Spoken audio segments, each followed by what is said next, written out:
I'm Michael Weatherly.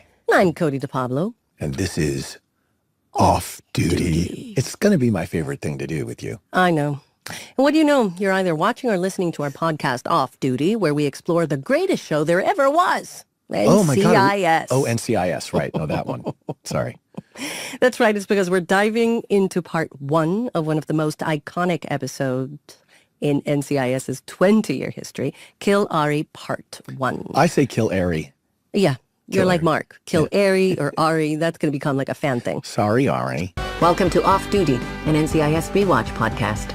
This week on the show, we're talking Season 3, Episode 1, Kill Ari, Part 1. The gang mourns the death of Kate. They recall her and deal with her death. Ari puts a round into Abby's lab, and the NCIS gets a new director who shares a history with Gibbs. And Ducky accepts an invitation to an unusual meeting.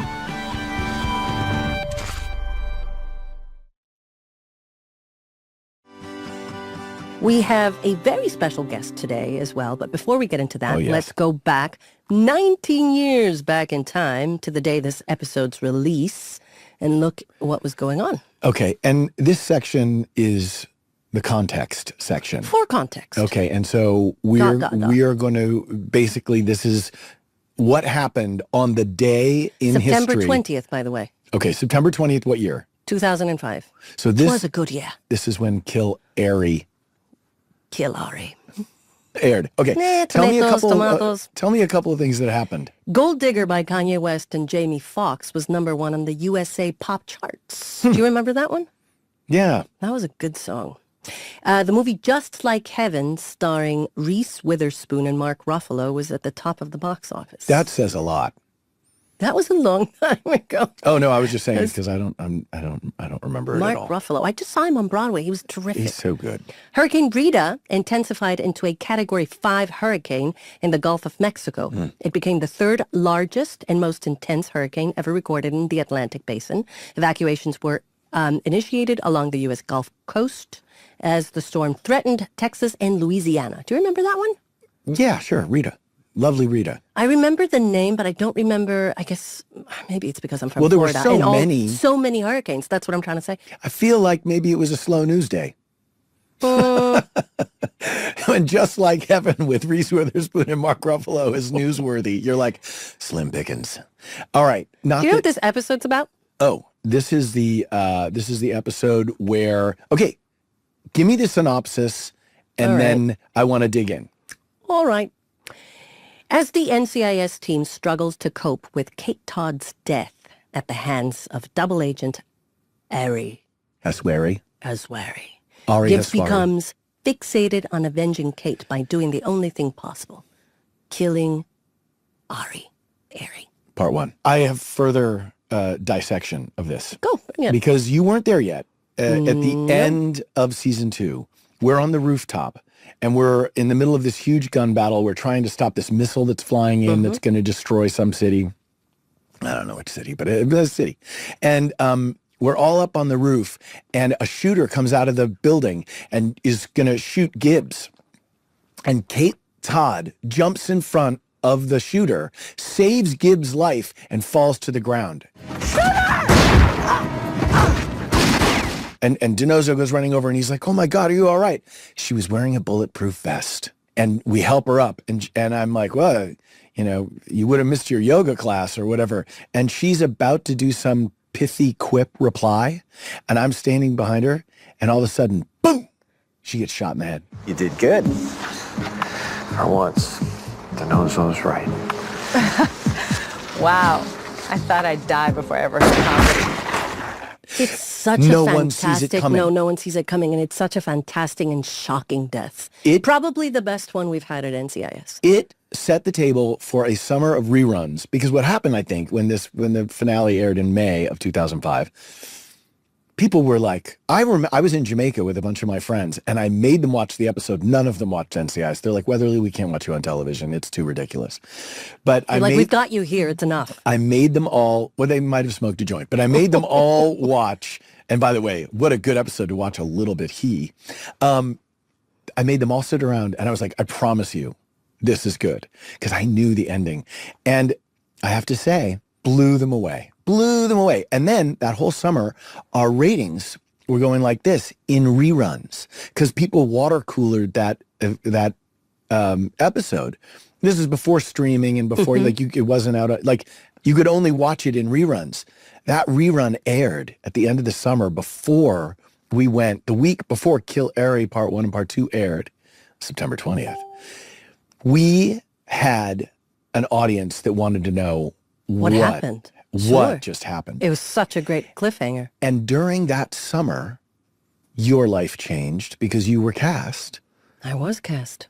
To come in. But remember, I was cast as a guest actor. So I was cast as an arc. I mean, I thought, of course, it was a series regular part because because I signed a contract. But then they sort of like covered their butts and they were like, well, I mean, we have to kind of an test option. it, Well, it's maybe, we're going to give you an arc and then we're going to see. 6 years. But I remember signing 6 years and I was like, what? What in the what? I was like, that's a lifetime. Well. And as we have already discussed, we had our little screen test. But then we started, we had already shot the first, we shot the third episode first. And then the Kill Aris were next. The Kill Aris. So the first Kill Ari, where you come in and slouch suggestively, where we are not sure if Rudolf Martin is your, Ari Haswari is your lover or your coworker or, it turns out, half-brother, family member. Family, for sure. So we are introduced to Ziva David. We are introduced to Lauren Holly as the new director. What a great dynamic those two had. I remember looking at the shows. flashbacks. Yeah, the flashbacks. They the had whole Paris, didn't thing. they? They had Paris and, they had this really funny banter between them. And I know we've talked about this before, but I love that little twinkle in Gibbs' eyes. I love seeing him as a father, which we explore a lot during the show, the parental figure and all of that. But I love seeing sort of like the man, like the part of Gibbs that you don't get to see often, which is the sort of silly, sexy, flirty. He flirts in a very distinct way. There won't be any off-the-job Agent Gibbs. That's too bad. I missed you, Jen. Don't make this difficult, Jethro. Wow, that guy. It always makes me a little uncomfortable. No, I actually I just keep seeing Ted Bundy. Pleasantly surprising to me because after 19 years now, in which those aired 19 years ago. So I was watching them and I thought, wow, first of all, how cool. Those scenes between Lauren and Mark were fantastic. And then I thought, he was flirty in his own way. Yeah. Did you do the swimming in the episode? I did do the swimming, yeah. You're a good swimmer. Well, actually, you know what? Technically, I'm not very good. I mean, I swim, but I remember thinking like, I'm not gonna do this like a professional. And then I thought, well, maybe she's not a professional. But remember they had an underwater camera? Yes. Because it was in the opening title sequence. Yes. We get to see you swimming. We have our very special guest. We do. And I mean, You're nervous. I'm a little nervous because we're going down memory lane. We're getting in the Wayback Machine, and we are going to have a lot of feelings. We're going to explore things. We're going to talk about, like, the hardest parts of coming onto the show for you, sure. How your life changes. The hardest. But also, we'll talk about the really funny bits, too. Remember when I was running away from you in Autopsy, and as I was running, I farted? Oh, God, Michael, that's a memory that But we it's should true. definitely explore in the future. And then they put it in an episode where you and I are sitting in the car together, and, God. and it was like, "Do you smell that?" And you were like, "Smell what?" And I go, Oh. That was a funny bit. And I remember wildly having inappropriate. to punch you in the, I punched you in the Wilshire shoulder. Boulevard. We shot that down on Wilshire. So can we do it? Can we bring our very special guest and introduce her? Sure, Them? sure. Okay. Without further ado, Miss Sasha Alexander. Who the hell are you people? You're no ME assistant. And there's not a soft-shell crab within 1,000 miles. What is this, Victorian England? The men with their cigars and brandy while the ladies sip tea in another room? Like some species of frogs, I grow what I need. He's a criminal, Tony. And you have a man crush on him. You okay? Just got shot at point blank range, Dinozo. What do you think? Well, question. Yeah. How did you get started? Well, Can can we just say welcome to Sasha? Well, I mean, we've been sort of, Hi, hi guys. Let's do it the formal way. We've I'm been just sort saying. Well, the people at home are like, wait, we gotta. Well, what you guys don't know is that we saw Sasha in the hallway. We gave her many kisses, many hugs, Lots and then of we sat hugs. down and we couldn't wait to talk to Can her. we But then show Sasha how we start the show, though? Oh, okay, here we go. I'm Michael Weatherly, I'm Cody DePablo. and this is Off Duty. Sasha, anyway, how did you start acting? First of all, I'm really happy to see you guys, by the way. It's been too long. It's been too long, Cody. Oh, my God. This guy, I've seen that face for years, but and we got to work together last year. But I am happy to see you. I'm happy to see you too. And I will give a little anecdote about Sasha and me entering NCIS, which is such a cool bit. It's like such a woman beat in life. And I will take that, but I will say that at the end because it's like a nugget of love that you threw at me, and it was a really wonderful moment. But I'll say that Thank you. for the very end okay, of good. this. I hope so, because it's as you were just saying, like we kind of go through these things in this business, and it's like, right? Yeah. It's like so. What's the journey? Like, let's begin. Begin at the beginning. How did you start? Like, Well, and Dobrila was like, but Debrilla is my mother. Yes. And Michael knows her name. Yes. That's by the way, Dobrila. it's so nice that you know Debrilla. You well, pronounce she Debrilla's is name such correctly. an awesome. What's her name? Dobrila? Dobrila. Dobrila. Dobrila. Yeah, you said it perfectly. And Dobrila. guess where she's Dobrila. from. Serbia. Yes. Yes. I know And this. guess Yes, you know. guess where Dom Bellisario's mother was from.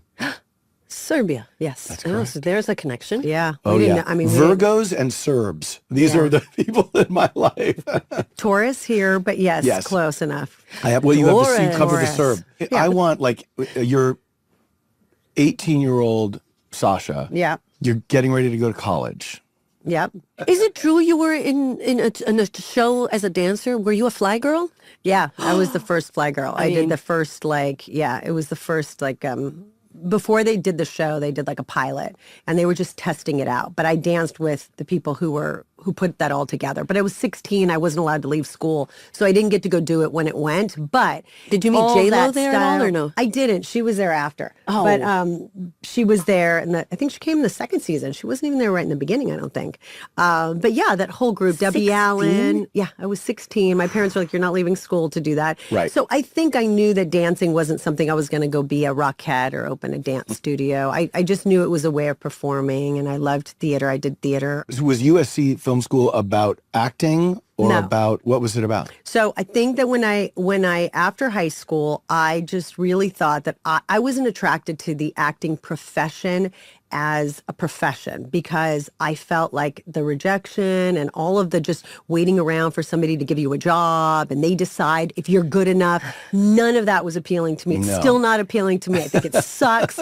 And it was really something as a tourist. I was like, I can't. I need to know what's on the I'm like, plan. the I need stability. to Give me stability. Give me stability. And I Yes. did not have parents that like understood it at all. And as immigrant parents, they were just like, be a lawyer. What are you doing? What do you mean? So they didn't understand that part of me that was like crying to express myself in a different way. They did not, they didn't get it. It was like a little hobby for me. They did not understand that. And so I knew that I wanted to tell stories. I knew I was attracted to film, to television. Those are the things that formed me. And I thought, how do you do that? So it was like, USC, I'm going to film school. And so I went there. It was an extraordinary experience. I, came out in class. Brian Johnson was a classmate and some of my Eric Kripke, all these like awesome people, Anthony Mandler. Like we came out, we had the greatest time. And then no one was going to hire a 21-year-old female director. And So you went for directing. I went for directing. So I went for didn't know production. that. Yeah.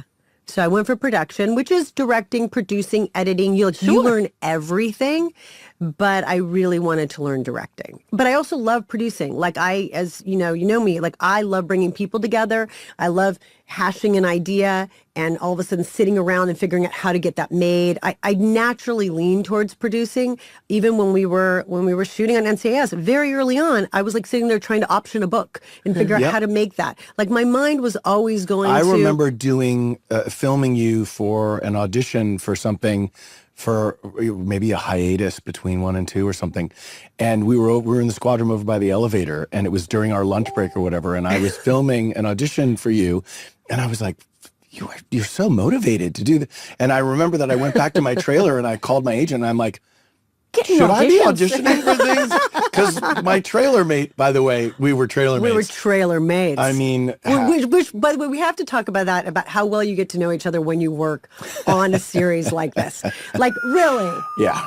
You get to know so much about people, and that leads to amazing friendships, like we all have. Lifelong. And deep frustration. Lifelong. Or deep frustration, or I never want to see that person again. I never, There's a few of those. But by the way, like the weird thing is, Sasha and I worked, I think, 1 or 2 days together, and then I don't think I ever saw you again. No. And the weird thing is, if I bumped into you at the street, we would have hours to talk about. Yeah. I mean, it would be like nonstop because we shared something that is so insular. Yeah. You know what I mean? That is such it's like a being on the- defining moment in life that not a lot of people got to experience. Yes. Yeah. You know, and it's that particular set, that particular show. Yeah. You know, that particular group of people. Yeah. You know what I mean? And so it becomes a really kind of weird thing. It's like, you were in that planet. Yeah, Tell you're me on about that it. What did planet. you That's eat? exactly right. You know, how did You're you on that survive? planet. You know, did you go and swim in the water? Like, Yeah. you know what I mean? Like Yeah. all that stuff. And Tell so, the story about when you first met Sasha. oh, this is such a great story. And I'm not sure if you remember, but I was coming in from New York, and you were on your way out, you know? And so we were literally crossing. I was entering, you were leaving. Yeah. And I remember thinking, whatever the choices were, they must be challenging. And I know that I was also going into this unknown, and that had its own And you were set of- young. How and, old were you when you entered? I was young. Like, You know, yeah. like mid-20s. Yeah. And so, but we were crossing. And I remember at one point I was just standing outside my trailer, sitting down, you know, just kind of waiting. And you came up to me and you got very close to me. And you touched my face in a very endearing way. And you looked into my eyes and you said, be strong. And you said, if I have one thing to tell you is be strong. But you said it in such a loving way that there was no way it could be perceived, especially by someone like me, as anything other than like, oh, take this as what it is. It's a loving way of reminding you whenever you feel like things are just like center. And then you said something that was really clever. You said, put your money away and at some point maybe buy a house. You came chock full of advice. Crazy. Yeah. What? Yes. Yeah. And you were very clear. And I remember, and by the way, that was the first time and probably the last time I saw you in many years, because then I was, you know, the Yeah. vortex. Yeah, just the went vortex. in, Moonbase you know what I alpha. mean? Yeah. Yeah. Vortex. And then I remember thinking like, I didn't have a lot of exchanges with Sasha, but I do remember the episodes, those last episodes, Kill Ari 1 and 2, they were some of my favorite NCIS episodes ever. You were such a big part of them. You were so good. Thank you. And also you were so sweet to me. And so I thank you for that because you were such a girl's girl. Oh, well, you don't have to thank me. You know what? I think that probably in that moment, I just saw a young person that was coming in the same way I came in a couple of years prior. And I had done a few shows before NCIS, but none as challenging. And to be fair, you were a part I mean, of the beginning, and those hours were. I mean, we had challenging hours, but you guys did the hard. But NCIS was like, you just did, it was like that card game 52 pickup, and you're like, oh, I've never played that. And it's where you just throw all the cards in the air. Yeah. And now you have to pick them all up. Yeah. That's the game. And you're like, that's not a game. That's just a mess. It's like, yes. But I'll say, I mean, the two things that I feel like in the very beginnings, like just being there from the beginning of that, I feel like if you look at the first episode I did, whatever, the first Air Force One. Oh, yeah. Which Dawn directed. Oh, I yeah. feel like that was more Jim Cameron-y in the sense. The way he directed was very thought out. And you guys have worked on, so you know, like, it was more thought out. But then slowly, I think the schedule and also Billy Webb being who he is and then wanting to kind of, we didn't have full scripts early on. Oh, yeah. We had acts.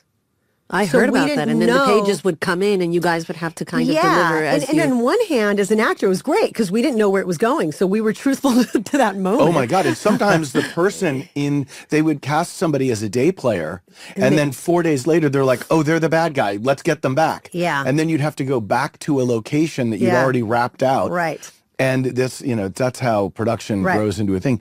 And also, you know, sometimes the confession of the killer in the fourth act is someone was a day player who'd never really acted before. Right. And I remember once you and I were working with this actress, and she was like, she had a huge confessional monologue, and we were with her and rehearsing it with her, and she's like, couldn't get there on the emotion, and it was like, just tell the truth, it's okay. And you and I are looking at each other like, but the other thing too is I remember us when we would get used to this style of filmmaking where Billy would just sort of come in and out and you were just doing the scene, or oftentimes they did a lot of the 360s, right? And we'd all be standing and they would just be going. You get used to not paying attention to the camera, but often guest stars would come in and it would freak them out. Yeah. Not often. Every episode, they would get freaked out. It's intimidating. It's very and you're bizarre. you don't know it, and you're sort of, you have your lines, you don't have a lot of rehearsal, so they would jump in, and inevitably they would freeze or mess up their line or start doing this. So Michael and I decided that we would tell them, we would warn them ahead of time that this is what's going to happen. And so, you should just know, don't pay attention to it. Stay with us in the scene and don't worry about it. Don't stop. Oh, that's a nice thing to do. Yeah, and we did. We would just go and say, just so you know, this is how they film, this is what they do, and just like, but it's a high wire with no net. When you do, but it makes you so much more alive and alert in the scene. And so do you think that helped? I think that they were often very grateful. Most of the time, they were extremely grateful that we told them, and that at least they were like, oh, okay. Doesn't mean it always worked. We've definitely had people that and I'm sure you did over all the years, but there's definitely people that come in and they get intimidated by the moment and they freeze up or whatever. Sure. Do you remember the time on the helicopter when we had those helmets and the things, and we were, not a helicopter, we were in a plane. Yes. And there was an actor and he just froze. He literally. He had to bring coffee. Oh my gosh, it was so hard, and I felt so bad because being a guest star is I've so been there. hard. I have had that. And I if was you're a magician. rushed in that moment, right? If you're rushed and you have to it's not your family and you're going in and you're like it's so hard. It's so hard. Oh yeah, it's so hard. Oh yeah, but that's where you can turn that lemon into a lemonade. You can take that person, and you can either say like, "Is everything all right?" And they're like, "Huh?" It's like, what were you going to do? You got some coffee? And you just make the scene about like, maybe that guy's a red herring now. Maybe that's not like a frozen actor. Yeah. Maybe that's a plot point. Right. And like if somebody, when we were in the squad room, like if McGee couldn't remember Mr. Sivapada Syndrome's name, and he's like, boss, it looks like the petty officer couldn't have been at Mr. And I would be there and I would just go, Sivapada Syndrome. Right. And he'd be like, and so rather than have to go back and start the scene over, it's now a new dynamic. Totally. Where you're correcting. It might not even make sense because Tony shouldn't know what Mr. Sivapada Syndrome's name is, but who cares? But it doesn't matter. Yeah. But you know what? I feel like that's the greatest memories I have, and I think we have on any job that we work on, but like those moments that you create with your fellow actors, whether, whatever that is, I think those are the moments that create the depth and character and the layers of characters that you want to watch every week in television. And it's such a different skill set than doing like a movie where you have your beginning, your middle, and an end, and you know where it's going. But in television, like all those, the tissue that holds us all together all the time, I find very valuable. And Belisario is a genius for this because in the beginning, he listened. He really watched and listened what we did. He watched and listened to us, bantering in between things, and he left it in the show.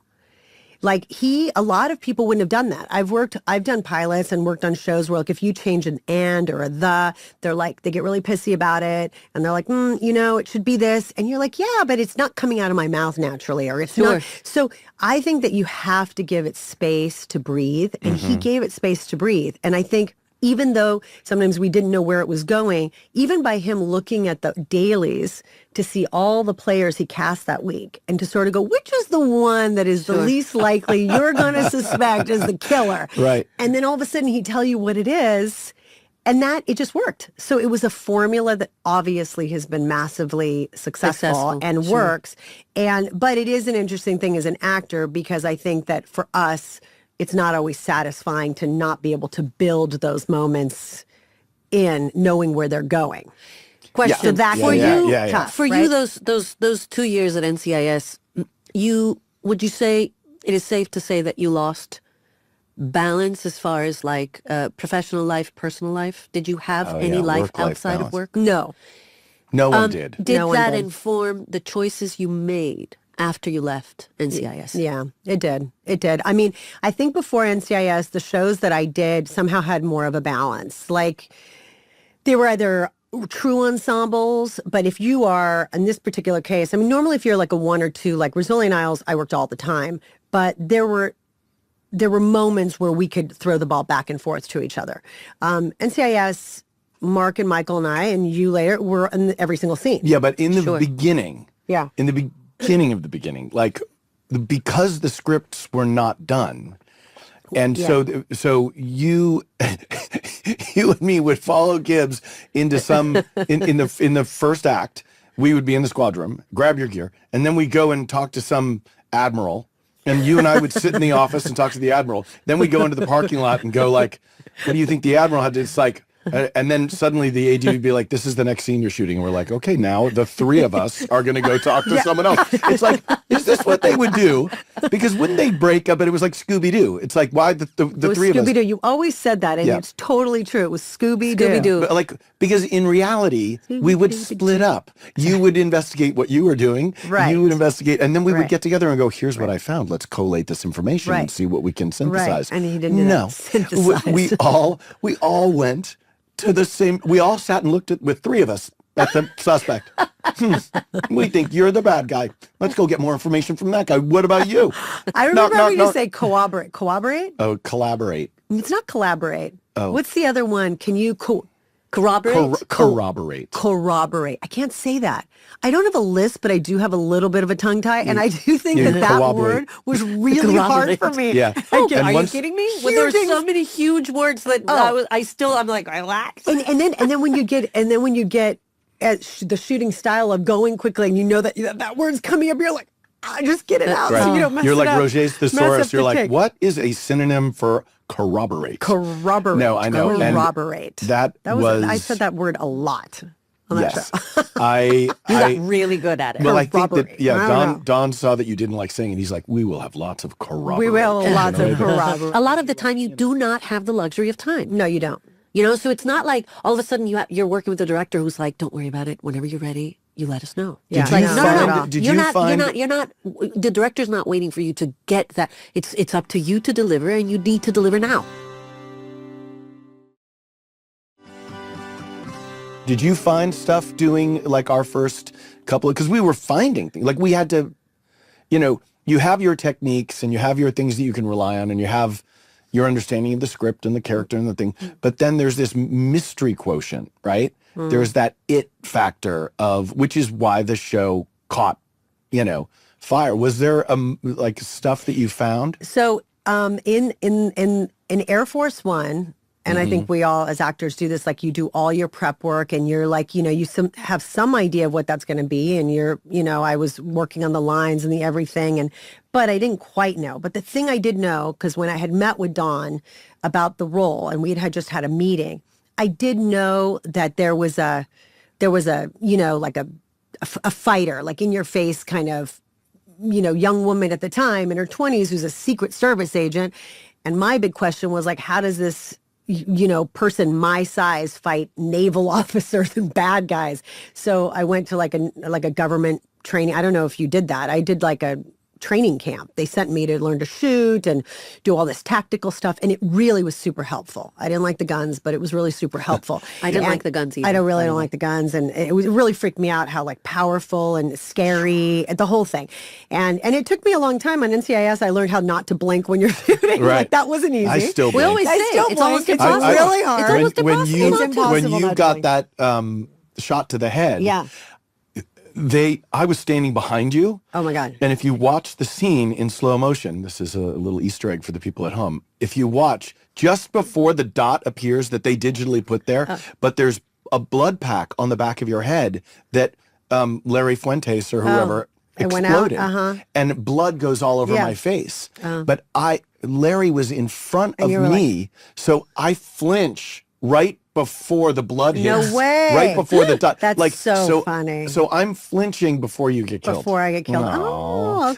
I thought I'd die before I ever heard comedy.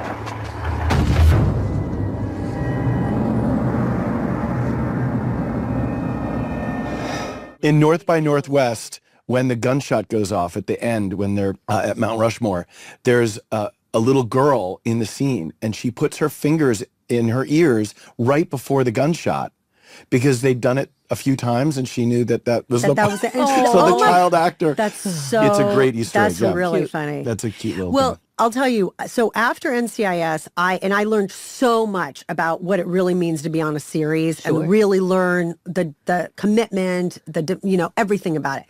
And How much time did you take off? I didn't, because I went right into another CBS show, but Okay. it didn't go. So it was like, I worked, I wasn't sure what kind of a series I would like to do next. I loved comedy. So there's different kinds of shows, and I went to do some movies. So I worked, but they were more short-term stuff instead of this like banging out 24 episodes a year, which is a really So hard the universe was gig. giving you a little time off. Yeah, I think I was more just exploring what else was there. I mean, as an artist, we're all sort of going, oh, what else can I do? What else is out there? And then I had my daughter, and she was about 2 years old.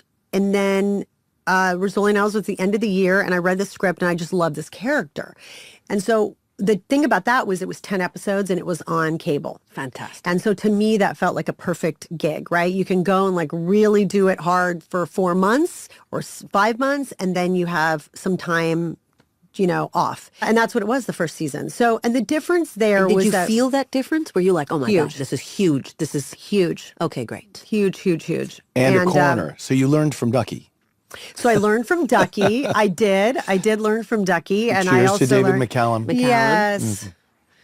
Oh, The duck man. dear David. Oh my gosh, he Remember was so when- naughty. He remember was when- so inappropriate. so- You know what, David? You were really inappropriate. How about in the when- best way? how But about oh when he my brought gosh, the- wasn't he? He brought the At times he painting could back. be. He could be. He brought the painting that you had like given him a gift of like a picture. And he didn't like it. And he didn't like it, so he just brought it back to your trailer. He was like, I won't have it. I won't He's have like, it. yeah, I don't I don't like know what it. to do with this. He didn't like it. By the way, when I heard the story, I thought how brilliantly refreshing to have that level of honesty. It's true. That he just really doesn't care. So you're not having somebody go like, oh, thank you so much. I've always been taught to go, oh, thank you so much. And then you give it away or you whatever. You know what I mean? Well, that like is the polite thing to do. I Come get on, it. Cody. I mean, we look, weren't raised a certain way. I get David it. had a, we are talking. talking about something that I don't think I could do, but in another universal part of me that lives up, that is not me. Which part is There's- this? I don't know, but it's not like some like universal this. part. It's a parakeet. It's in a her parakeet. head. It's something It's here a that porky doesn't. It's swine. not even a part. The porky. It's a porky. The porky swine. But anyway, so but I guess what I'm saying is that I guess I admire it a little bit because it is so honest. Oh, I guess totally I agree. would laugh. If somebody said that to me, I'd be like, "Oh my god, Okay, you're so so can I honest." tell you a story? And it has to do with Ari. Rudolf Martin. Rudolf Martin. So this is a similar story. You might remember the story, but I don't know if you remember the story. So Rudolf Martin had a girlfriend, okay, and we were all working together, and she came to set one day. Lovely woman, and he was really excited. He wanted to introduce me. And he had his little dog Comet. And he His had little Comet, dog, his little dog. And Rudolph Tiny was little chihuahua. lovely, lovely. I mean, he did break my nose, but when we did this one stunt and one of the first kidding me. things, no, he broke my nose, and they had to put it back. But he didn't break it, but he bruised me really hard, and I thought it was broken. He had never done like a fight thing, and he had to turn around and stop my hand. And as he grabbed it, he missed, and his fist just went straight up. I was like, oh my God. That's painful too. The nose. It was super painful. That had never I happened don't before. like violence. Stunts on these shows are quite, Oh, are you kidding me? So anyway, it was lunchtime, and he said, Sasha, please come over. I want you to meet my girlfriend. She's here for lunch. So I go to sit down. I meet her. I don't remember her name. She asks me like a question, and I start to answer the question. Maybe it's like something simple. Like, where are hey, you from? Or how's sure. your day going? You know, well, you know, we did this morning, and she goes, yeah, I don't really want to hear it. I'm not interested. No, she goes, I'm not interested in hearing it. I'm not interested in hearing the story. I'm So not it's just interested trying in to be hearing polite, it. but then I'm not going to be polite, kind of? Yes. Like, it's the right thing to do, but then I don't was so want to... confused. And I looked at her and I go, I'm sorry? Is it a joke? And she goes, no, I'm not interested in hearing the story. Like, as I was about to tell the story, she said, I'm not really interested in hearing it. We've got to get her on this podcast. Full David McCall. She just was like, Right. she didn't want to hear. She wasn't mean about it. And I turned to Rudolph and I was like, and he kind of went, you know, had this kind of look of like, well, you know. Did he kind of turn to you and go, I love her? Yeah, she's exactly. I love her. I love her so much. I love her. I She's had so honest. never had, besides David and this woman, I had never had somebody say, I'm not interested in hearing it. I don't like your painting. Oh, by and the I'm not way, interested I in think- hearing your story. You laughed at that moment because... you know, Why? because I can't even talk. Why? I'm so stuck. I can't breathe anymore. I need a break, guys. I'm dying. Oh, no. I'm dying. I gotta look at this. Do you have a Flonase? Mucinex? Wait, no, I'm going to go get them. She's going to go get the Flonase. Yeah, go. Anthony, Mucinex. Antonio Banderas do that? Nasonex. Didn't he do the voiceover for Nasonex? Now you're really good. Yeah, I know. No, But I'm wait, telling why are you I laughing think so it was- hard? Why are you laughing so hard just about this story? Because of No, what? 'cause- Because I love. Well, let me sit. Let me just go back. No, I don't know why. It just there are moments that I catch myself, and we'll be in the middle of like talking to somebody, and I think you and I have worked together for so many years, and if you start laughing at something I say, it just immediately lights me up, and I start laughing, and I don't know why that No, is. I know. And then it all And goes it sideways. just goes It sideways. all goes sideways. Yeah, yeah. But by the way, I think it used to happen on set too, It in the used middle to of a happen take. so much. Well, it was awful. So and so yeah. wonderful. But we it used to was have the awful. same thing go. Like when we got on a laughing jag. Oh my gosh. And then especially my when you're gosh. punchy and it's late. Oh, and then, my gosh. And then certain other fellow cast members would not be so amused at our... They did not. We They were did- like toddlers. Right, right. Or directors.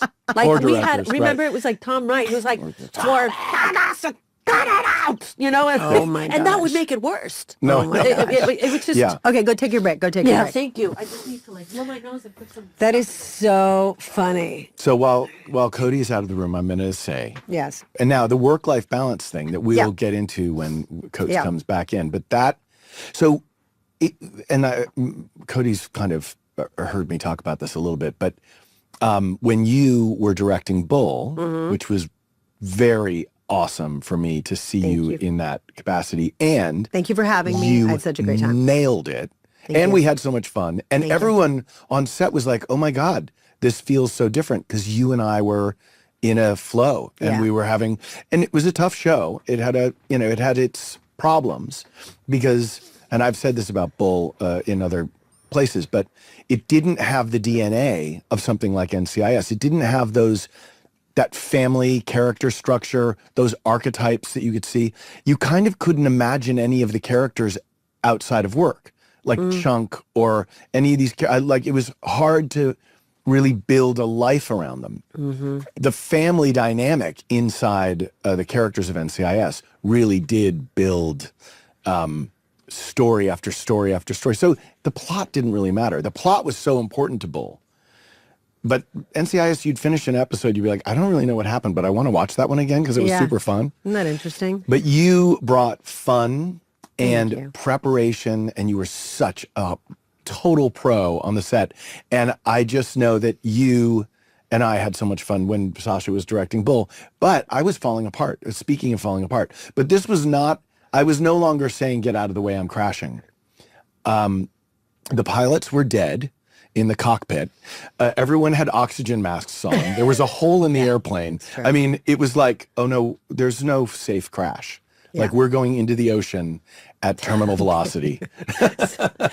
I was it's Michael falling Special. apart, but I was falling apart, and I know that you saw that, and that I had sort of lost a step in terms of like being able to, juggle, because it had been 22 years of nonstop 1 hour drama I television, don't know how you've done it. 500 I episodes. don't know how you've done it. From Dark Angel to NCIS to Bull with no break. Yeah. And I And so even directing, which I love doing as well. And I was talking to Brian Dietzen about this. Brian Dietzen's like, I have no interest in directing. He's like, I love writing. He wants to write the script and form. I'm not good at writing. Yeah. But once it's written, so talk to me a little bit about like, because you've been directing stuff. What's that like? What buckets does that fill for you? So I think one thing I think of, like just being an actor and doing so many hours of TV over the years, we've seen different directors come in and out. Right. And so, and some of them succeed and some of them don't. And why? Right. When on Rizzoli, you know, we had some women, mostly men. A lot of times the women didn't come back. They were asked once and not returned. Why? Like, you know, it was a weird thing. Like here you have this pretty female-centric show and it was really hard. I just didn't understand. And then I started to see reasons for it. Some of it was that you have an all-male crew and they don't want to be bossed around by, you know, a woman. Or a woman comes in and the way they boss them around just doesn't sit right. It was true. I mean, this is how, it was a boys' club. And so all of a sudden, I also felt as an actor, I'd be super frustrated with some directors that did not understand our characters, hadn't really watched the show, weren't prepared. And that was insulting to me. Yes. Super insulting to me. Like, don't come on our show and not know what we do every single day, year after year. Watch some episodes, come in with a fresh idea, help me be better in this scene by coming in with something. And even if that's just your energy, like love us. We're here in front of the camera every day. Love us. And I just didn't feel that from a lot of people. And the ones that I did, I thought were extraordinary. And I loved them. And we loved working with them. And I knew when they would show up, whether Dennis Smith, big NCIS director, that he came in with love. He always comes in with love and light. And he always comes in with the hey. And you just knew that he had your back. And so whether you're tired or whether the scene isn't working in some way, you knew that he was going to find something in it to make sure that you were covered, that you looked great, that you were great. And so all of a sudden I really felt a desire to be that person and get to do that.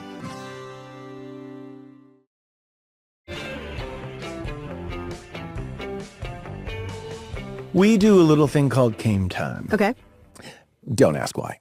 And today the game is called, Cody, is how well do you know your partner? Yes, and I think we played this not long ago. Okay. So I will ask a question, Okay. right? You will have a board. Okay. You guys will write down the answer. Okay.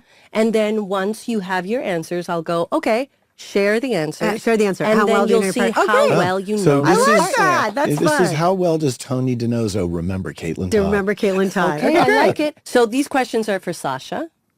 How well do you know your partner? Okay. So get up early or sleep in late? Okay. Reveal your answer, please. Get Sleep up in late. early. But that's you on me. And that's me on him. I No, wrote what I think he would do. Did I mess up? Yes, you did. Oh, I'm supposed to do what I would do? Yes, these are for you. Oh, no, I did what I would do. Okay, good. I'm So sleeping sleep in late. Did you I understand thought you that would to get me? up early. Okay, great. So we understood the game. Good. I did not know my partner well. No, All right, next question. definitely Forest, sleeping late. Oh, my gosh. Okay. mountains, or desert? Forest, mountains, or desert. Can I put another one in there just for fun? Forest, mountains, desert, ocean. Reveal your answers, please. Ocean. Oh, Okay, I knew that. nice. I love it. Although, what would it have been if it was forest, mountain, desert? Mountains. Okay, interesting. Would you have said mountains too? Yes. Yeah. It's interesting. I recently realized that forests kind of freaked me out because I didn't grow up on the East Coast, and I was driving through Maine, and I was like, oh my gosh, it's a different sort of thing to be amongst trees, and you know, like I'm not used to it. Yeah. So I think I'm more used to desert And California mountains. and mountains. I love mountains. I love mountains. They're great. Who is the greatest athlete of all time? Oh, come on. Just No, sorry. come on. I know. What am I You better thinking? get this right. I know. I'm like, first of all, How well do you know your partner? Novak Djokovic. Of course. All right. This Okay, is. and this You'd is be the in last trouble one at for home. Sasha. I know It's that. I mean, how could I Novak. not say Novak? Nole. If you were an animal, what would it be? Oh, Maybe this, but this isn't. There is another one. I mean, okay. A cat. Oh, a monkey. oh. The other one one. is, do you guys remember? I drew That's you so as a cat. Yeah. That's so I like your drawing. Thank you. What is that animal that don't give a shit? Oh yes. Oh, the honey badger. The honey badger. So on Brazilian Isles, they called me the honey badger. Because Honey badger don't care. Honey badger don't care because things would be going on like completely crazy chaos. And I would be like, and I would Honey just stay badger. there because I had so much medical dialogue to memorize every day. It was so difficult that if I didn't stay in the zone of that moment, That's the hard part of I the you would poem there. lose it. Your brain would delete And it. so I literally could not be present for everything else that was going on. Right. So I wasn't let's say, the most fun person to work with because I would have to say to everybody, sometimes I'm so in my head of just getting through it because if not, we're going to be here all day. Right. And if not, I'm going to get it in 1 or 2 takes and we're out. Yeah, you have But to if talk I about don't stay in necrotizing that zone, fasciitis it and was all that so stuff. hard. Yeah, and so I would have to stay in that moment. So I was called the honey badger was my nickname. I love it. Honey badger, that's a Honey good one. We had a badger. lot of Honey and badger double jokes. rainbow. Double rainbow all the All the way. way. Questions for Michael. Okay. Would you rather go 20 years back in time or 20 years into the future?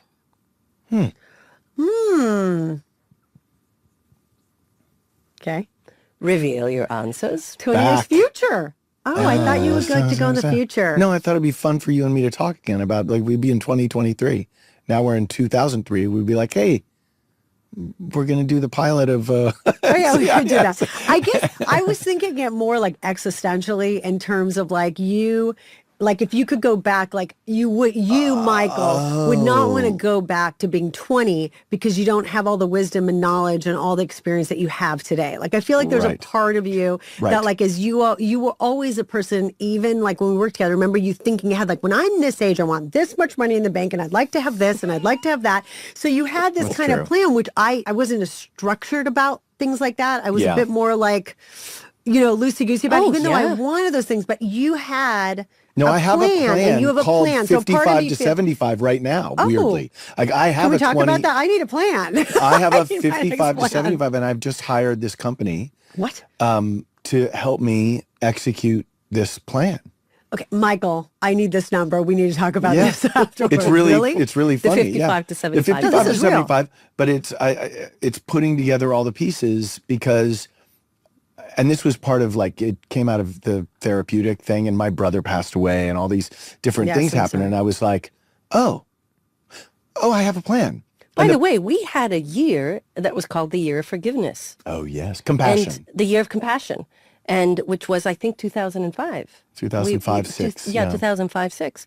So I made a plan, and I followed through. Remember, we talked about it, and you brought it back up again, oh, God, a couple of years ago, and you sort of laughed about it, and then you went through a lot of things, and you sort of revisited that in a different way, and you said, Mm-hmm. oh my God, do you remember the Year of Compassion? And it was about a family thing for me. It was like, I'm going to commit to doing this. And me by the too, way, yeah. and I did it. Oh, wow, good Yeah. for you. I did it. And that was the thing, that you did it, but you did it later. Yes. Remember? So you went around to your Year of Compassion, but it was like It was delayed. 18 years later, Yeah. So we've had your, 55 to 75 is I a like good it. I thing. wanna It's hear a more good one. about We'll that. talk about it. What's your dream car? Oh, that's Oh, I know this. I don't know. I don't know his dream Well, just car. think of the movies and just say the character. like the a- character drives a car. 'Cause Yeah. if you say that character's Yeah, car, you're like, everyone it's will know. too easy. Okay. Oh, of course it should have been an Aston Martin. I put an Alfa Romeo. Of course it should be an Aston Martin. I can't believe I got that wrong. Okay, this one's going to be kind of a Of funny, course it's an Aston Martin. Of funny course. question. And I won't get Through myself the hills of Italy. I won't get myself an Aston Martin because until I really deserve it. Like, and I'm When like, do you think that's going to be? Yeah, Part of the you're too 55, hard on 75 yourself. plan? Yeah, well, no, I that's mean, part of the- because I like to have that one thing that I won't give myself. because my God, because I've given myself lots of treats, but that one, oh, I mean, a bottle of Chateau Neuf de Pop, we're gonna have that treat. That's okay. funny. This is a weird What's question. your favorite red wine? Weirdly, no, I just what's answered your it. Oh, best rapper of all time? rapper. Oh, that's easy. It is? Cool. Okay, show your answers, please. LL Cool J. Oh, that's a good one. Because I love that's it. I LL. would Tupac, but LL Cool J is great. Todd Smith. The ladies love Cool James. Yes. Love. Ladies love. Tupac. Tupac Shakur. Tupac. Question. But it's LL Cool J is really the best. Yeah. Clowns or mimes? Mimes. Oh! Clowns are creepy. Oh, that's cool. Creepy. Yes, I could see you doing that. It's I mean, I know I'm clownish. I know Clowny. I have clown Clownish. vibes, but I find clowns spooky. they can be. And I don't ever really find clowns. I mean, clown car is, I think, something we used to say on NCIS. We used to maybe the dolly when Johnny O'Grady and everyone was they all would loaded. all be in a clown They had car. Yeah, they it had is a clown car. They had A and B camera. Yeah. With John Kunkel and George. And you had Johnny O'Grady, and then you had the focus pullers. So you had Bitsakos, and you had everyone all on the dolly. Yeah. And it was the clown car. You're like, how so many people funny. can you fit on this stupid thing? Clown car. Games are over. Those were the games. Oh, fun. Well, this, I have to say, was a trip down memory lane, but also it was a good hang. Next time, let's do it with a bottle of champagne. Okay, I'm in. Who knows? Maybe in Europe. I'm And in. Yes. Oh, yes. Sasha, thank you so much for Thank you coming for and Guys, playing it was with so us. good to see you. And so good to catch up. we are going to do this maybe without the cameras and microphones and maybe a little mimosa somewhere. Yeah, that'd be fun. Let's do that. When she's not having her cold. Yes. Yes. You know what I have to do right now? We have to pee-pee. I have to Pee-pee pee so so badly. badly. Okay, Go. good. Let's go urinate. Go, kids. Thanks, guys. Well, that was pretty cool. Memory lane. Memory lane. What an extraordinary lady, Sasha Alexander. Better known as Smush. Smush. Dancer, actress, director, producer, super mom, super friend, and super stylish. Did you see those fishnet socks? Yes. Very cute. All right. What's next? So we're going into our next section called Fan Questions. And if you have any fan questions, please write to offduty@spotify.com. Are you saying... That all fans can actually... Oh, I thought you just meant me. If No, I had no, a question no, Michael. that I If- could if send all- an email to offduty@spotify.com. You're saying anyone can send an email to offduty@spotify.com? Yes, sir. What about a text? Yes, sir. Can you I don't text? think so. Does that work? I don't think so. Well, they should figure out how to do that because I don't really look at my emails. I get so much spam. I prefer the texting because I don't get a lot of spams on my text. We'll leave that to the producers. Maybe they'll do something. Okay, like let's go into fan questions. So this one is for you, Cody. Hey guys, big fan.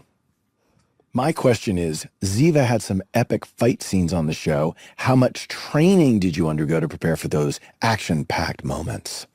Ooh, believe it or not, I didn't have a lot of training at all. Just a turbulent childhood. No. Actually, they would give me a couple of hours in between scenes. Sometimes it was like lunch break or whatever they could carve out because we were quite busy. And they would bring a fight coordinator and I would do the scene a couple of times. Thank God I came from a dance background, even if I wasn't a very good dancer. So, and the great thing was that because I knew what dancing was, or at least I thought I knew what dancing was, I could pick up movement. And because I knew that fighting it wasn't supposed to be perfect, I could do it and I could retain it. And it was You were pretty very, very good at it. cool. No, thank you. I mean, your gun face notwithstanding, your fight stance and the way, I have to say, I embraced it because I really just loved the character. I fought on the soap opera. I had to do fight scenes on so many different things, Dark Angel and NCIS, and I did a movie called Charlie Valentine where I kept like I think they kill me. I was terrible every single time. I am very unconvincing in every fight scene I've ever been in because I Well, but yes and no. I don't think you give yourself credit. No, enough. I know what I'm good at and what I'm not good at. What are you good at? I am good at, well, depends which period of time, but during the NCIS period of time, I was good at finding the space in a scene and making it very much different and very kind of, I could make something unusual and fearlessly jump off the cliff and be irreverent. And sometimes it worked and sometimes it went splat, but I was not afraid of the splat.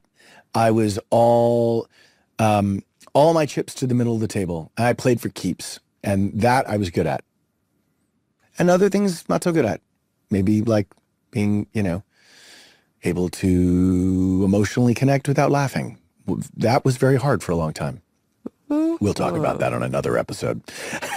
Okay, are you going to ask me a question? I am. So, see how I got uncomfortable and I had to go on to the next segment? And you laughed a little bit and then you moved on. Yeah. Tony had a habit of giving everyone on the team nicknames. What would Tony's nickname be for Michael in real life? Ooh. If DiNozzo met me now, he would say, hey, skinny fat, get over here. Or maybe he would say, old fat Chris Pine.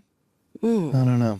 What would DiNozzo, because that's a movie reference is the only reason I was saying. You know what he'd call you if he met Cody DePaula? Gosh. He'd say, hey, Wonder Woman. I do fear thee. Yeah, he would call you Wonder Woman. Oh, God. He would have a deep crush. Oh, God. Yeah. Did Sasha play her own corpse, or did they use a prosthetic model? They did not use a prosthetic. Sasha came back for those 2 episodes and was so amazing. First of all, so generous and so game and open to play like the Catholic girl outfit where DiNozzo's fantasizing about her right before DiNozzo meets Ziva David. You've got the sort of S&M bondage version of Sasha. You've got it's just a perfect thing. And she is on the table with a bullet in her head talking to Gibbs. And then in the squad room talking to Gibbs. And like she was right there.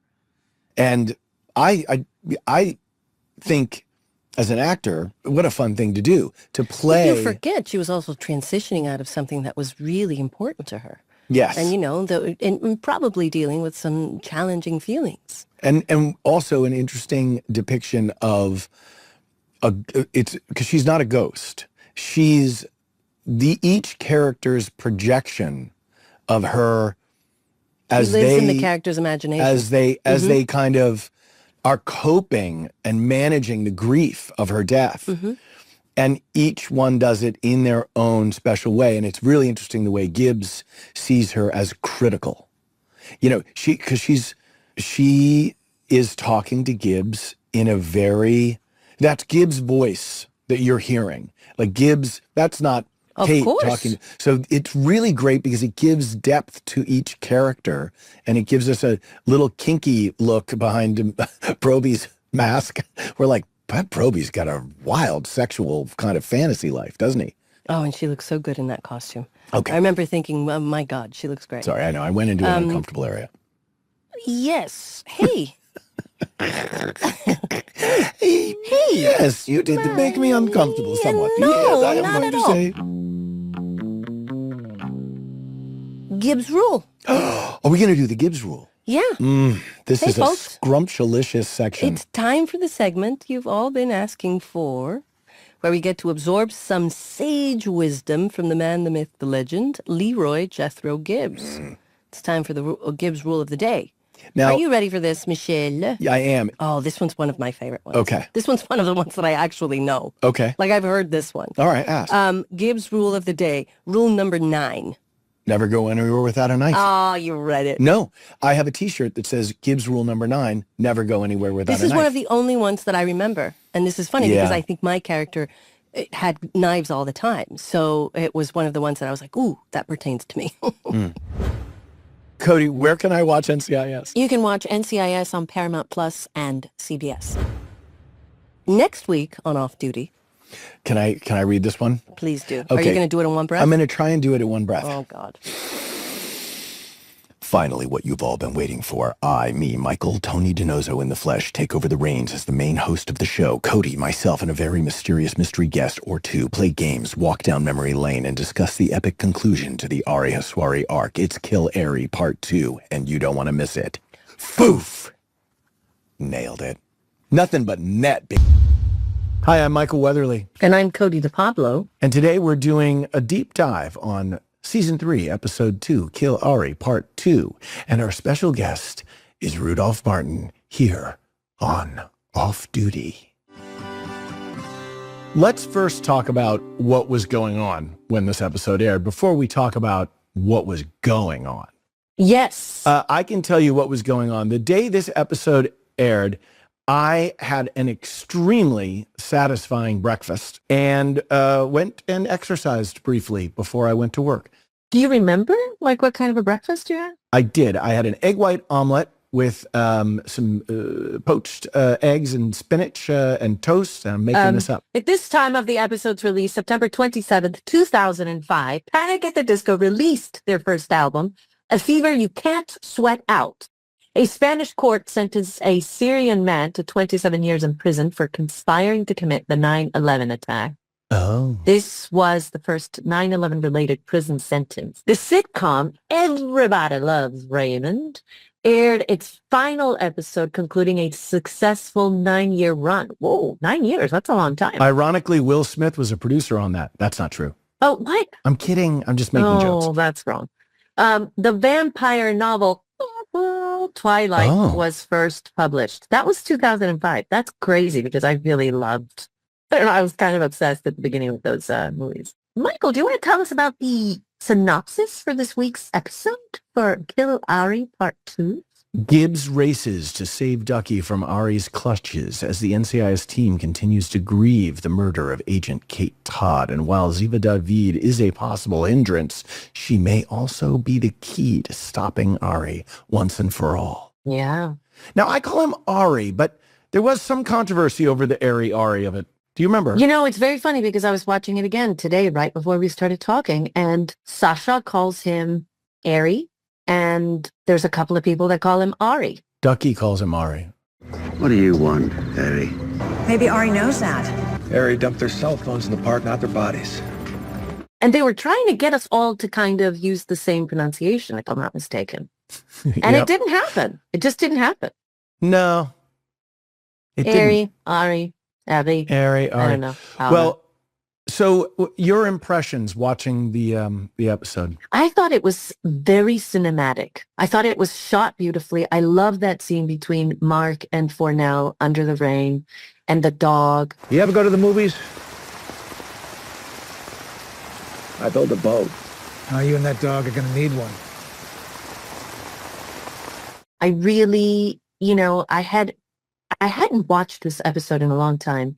And I have to say, Rudolf Martin is a really interesting bad guy because there's like this quiet intensity right behind the eyes that's like really good. And also he's so good looking. Okay, take it easy. No, I mean, you know, watching it again, I was like, he's a very good looking man.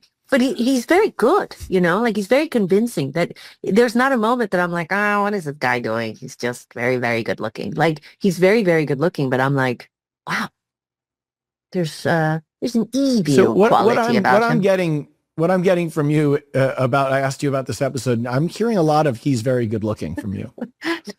No, there's more to that. I think it's got a like a cinematic scope to it. It feels like a very big show with all the rain and all the crazy stuff and all the and the car with Ducky. That scene between Pancho Demings and Ducky. It's just such a good scene.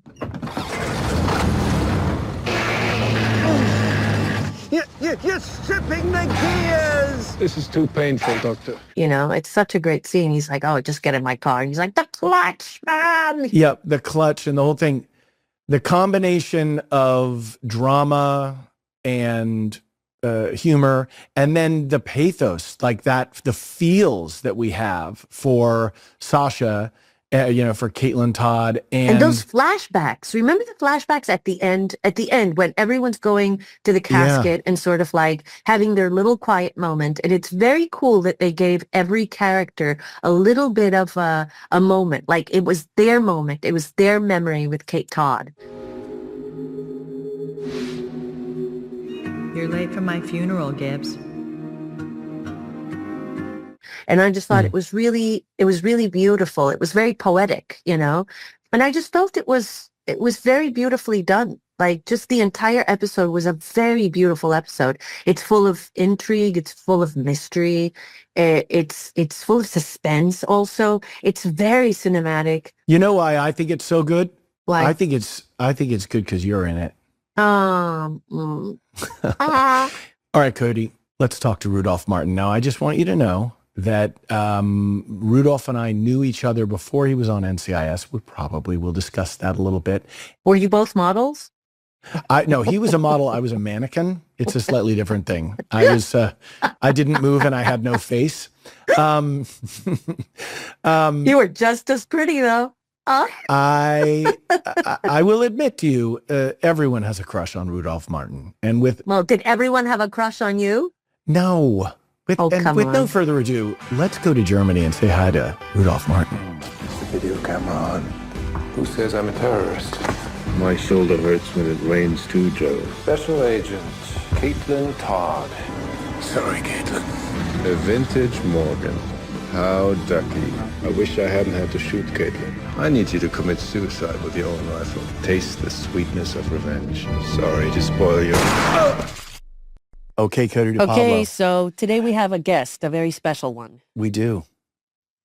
You want to tell him? Well, why don't you talk about him? Because I think you're related to him, sort of. So for all of those NCIS fans that have seen pretty much every episode, here's a guy that you will love, you will hate. His name on the show was Ari Haswari. And, well, you will love and hate Ari Haswari. You will love Rudolf Martin. Well, of course, you will love Rudolf Martin. And without further ado, this is Rudolf Martin. Let's bring that guy in. Rudolf, it's good to see you. Hi, guys. It's great to see you. Now, you're coming in direct from Berlin. I'm currently in Berlin. I'm actually the upstairs space of my wife's Pilates studio. Oh, how cool. Good. Well, we could do a little stretching later if we feel the need. And Cody has... The serious equipment is downstairs. There's sort of torture equipment where I'd be happy to show you guys. Now, were you born in Germany or no? I think it's been my main residence for 7 years. I get around for work and things, but that's where my family is, so that's where I try to be when I can, and which is most of the time. Well, can I interrupt just for a moment, and because the Wayback Machine, the memory lane, it's intense. Oh yeah, let's go there. Cody and I were talking about your little dog. Oh my God, your little dog named Comet. That's not way back, but okay. Comet. No, Comet. Remember Comet? How could I not remember Comet? So Comet, I must have had him on set. Yes. A little dog, like the cutest thing in the world that you sort of carried around. He was a tiny black Chihuahua, and he was pretty much attached to me for most of his life. Well, I was telling Cody that you and I first met back around 1992, and we had a friend in common who I believe was in your acting class, Rebecca Gayhart. That's right. And you were on All My Children, and you got your... I don't think I was on All My Children yet when we met. I was just... Oh, that was later? School. You might have been already on Loving. Yes, that's where I found myself wandering around. But I also remember running into you in various night spots in New York City back in the early 90s. You're kidding me. Oh, Rudolf, Rudolf, you have to share the secrets. Well, I remember being at Raoul's restaurant with you. See, I have this memory that is kind of sticky. And so I can remember sitting with my friend Andrew Mass, who was my roommate, and we were sitting with you, and there was a blonde... I think I remember Andrew. Right. A blonde Italian model named Yulia, who was friends with Rebecca. She was Rebecca's friend. Vanessa was... I think she was Austrian. Austrian, yeah. We were all sitting in this Raoul's restaurant, and my friend Andrew said, "Can I talk to you outside?" So we went outside, probably to smoke a cigarette, unfortunately. He said, "I don't think I should be at this table." And I said, "Why not?" And he goes, "Have you looked at the people at this table? It's the most beautiful people in the world." And I was like, "Yeah, but Dick, it's a great table. It's a good, just..." So I'm curious your memory of, coming into New York as a young actor, and obviously, there was a lot of fun to be had roaming the streets. Yeah, there was. I only have good memories. I'm sure I had some fun, but I was also just very excited to be going to acting school and looking for gigs, living that life.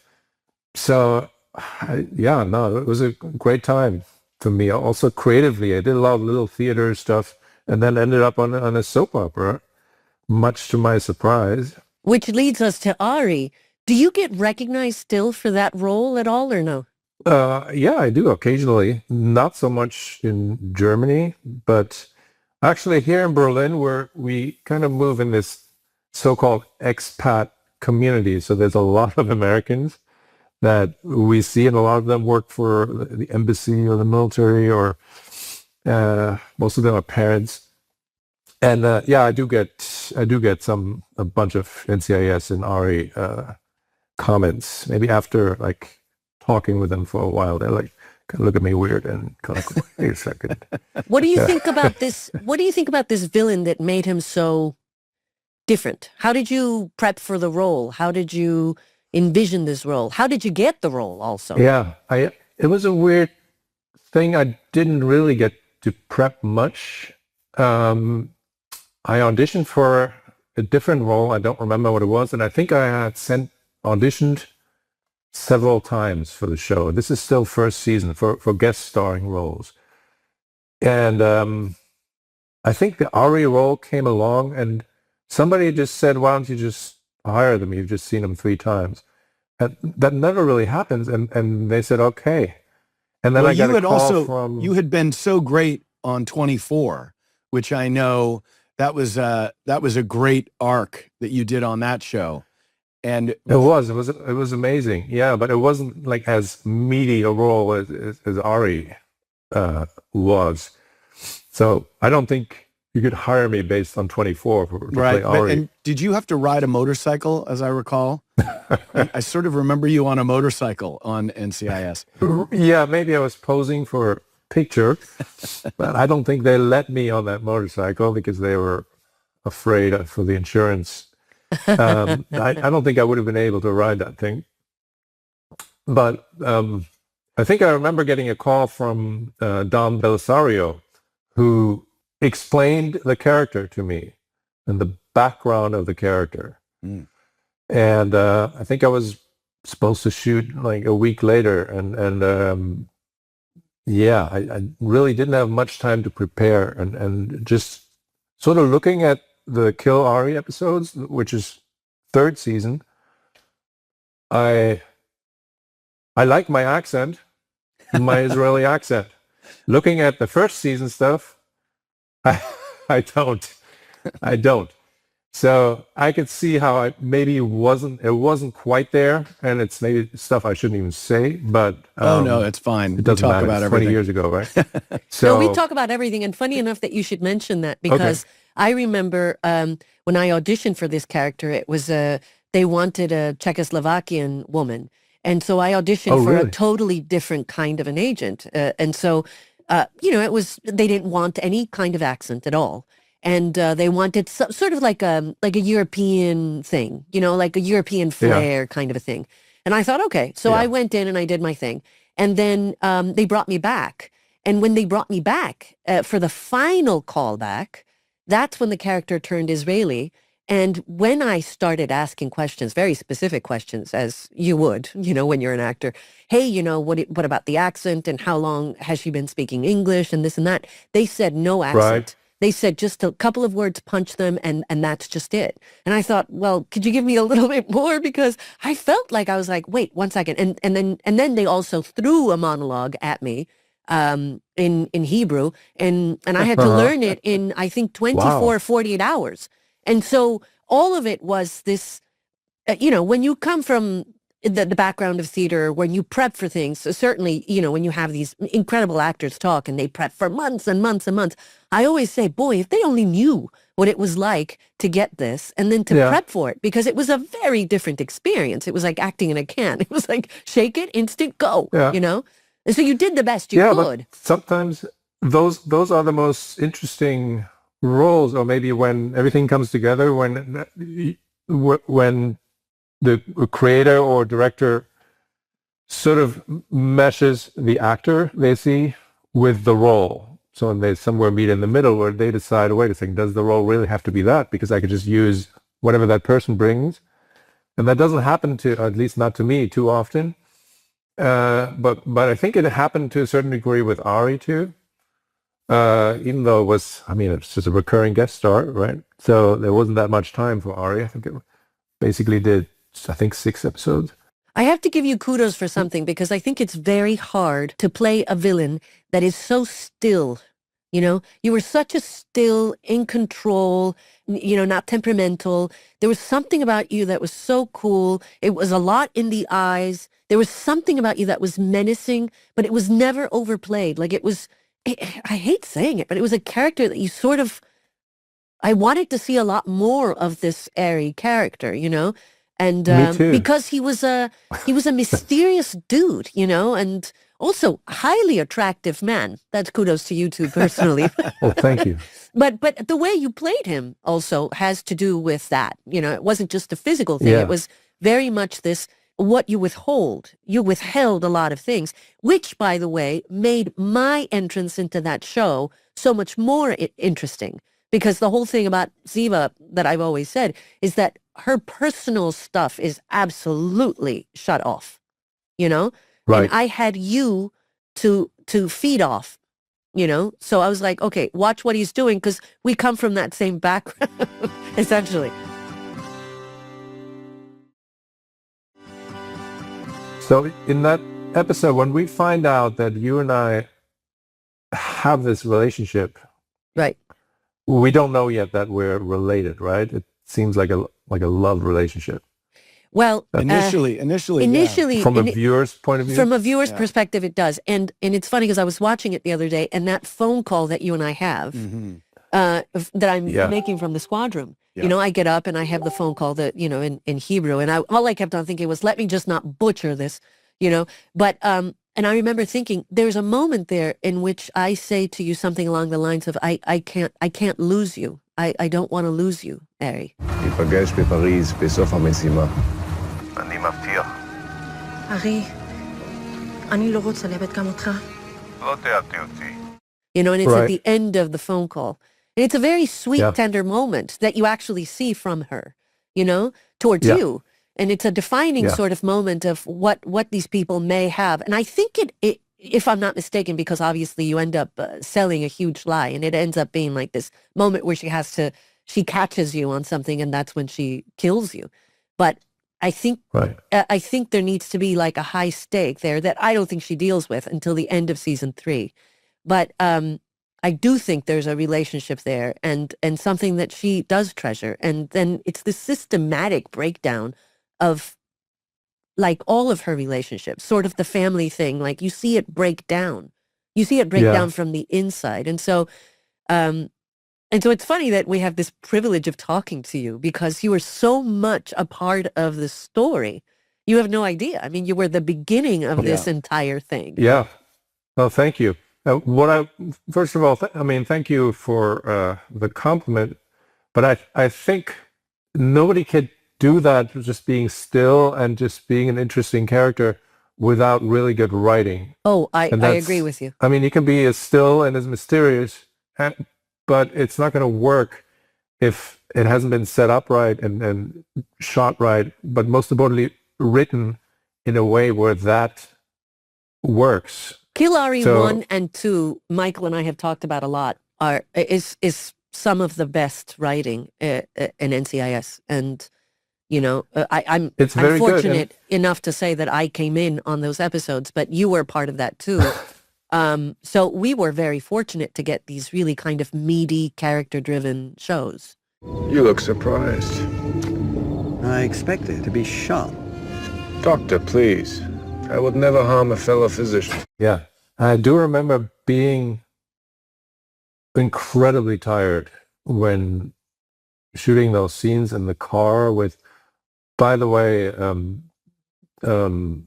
working with David McCallum, McCallum was such a privilege and a joy. And so... I mean, those scenes in the Morgan, those scenes when he's like, he parks the Morgan and then he walks over to you and, you give him this little bit about like, you don't have to do away with your car. It's like this really kind of funny banter between you guys. It's a really great bit. No. And each character's interaction, everyone that you have the interactions with, everyone likes you. Throughout your run on and the that's show. what I'm saying. Yeah. He's like a very likable villain. Like you kind of wanted to see more and also really smart. But I think that, there's a level where I just refuse to be like unlikable to these people. And that's, again, credit to the writing because it was the only way to play it. When you explored Dracula, as you did a couple of times, when you took on that part at the age you were at the time in your career, and then you did it again in a slightly different, lighter way with Buffy the Vampire Slayer, right? Yeah. First, you played it in a more sort of traditional, you shot in Romania, right? Right. So playing the real guy who was the model for the vampire Dracula, Vlad the Impaler, Vlad Tepes. The film sort of explored why Bram Stoker chose this guy to be the model for this vampire novel. But it was really just the story, the real life story of this guy in, I believe, 15th century Romania. Yeah, and that was like a serious prep. I thought, I was doing a serious movie and it was a very daunting role and very exciting. And I did not look at any vampire movies. I just read about the time period and the history and anything I could find. And then the Buffy vampire was a totally different thing where I knew I had that guy somewhere underneath, but I just wanted to do something different. And I think I looked at some vampire films too, and I was mostly inspired by the Klaus Kinski Nosferatu. I was going to say Werner Herzog. Werner Herzog hit that pretty on the head. So I wanted to switch gears too and ask you now as a dad. So you read my mind because I was like, I don't want to know about, like work-life balance. Yes. And how you guys have kids? Yes. Yes. Yeah. So I have a 28-year-old from way back in the 90s. Okay. My son August was born in 96. And then I have a 10-year-old and an 11-year-old. And Cody is new to the game. I'm new to the game, but I'm very excited. You're very excited. But it does change your set of priorities and your freedom to wander the earth and pursue your career with a certain kind of, I guess I'm going to Vancouver or Toronto or South Africa or Romania. When you're an itinerant actor, you can go anywhere. But once you have this responsibility, and I'm just curious about your experience and being in different countries and Is this part of the reason why you went to Berlin to sort of be closer to family with the children? Yeah, it wasn't a career move. Well, I mean, Berlin is a really cool city, but It is, and it's also I was born here and I spent my childhood here, but I had spent all of my adult life really in the States. It was basically a family move, because we thought it was a really good place for kids to grow up, my wife and I. And also, my mom lives here and she's 90 now. And I also thought I could, in this day and age, I could work anywhere. I can live one place, and I don't, you don't have to live in LA anymore. Everything's on tape anyways, like self-tape. So for what I do, which I do a lot of guest starring stuff, and it's fine.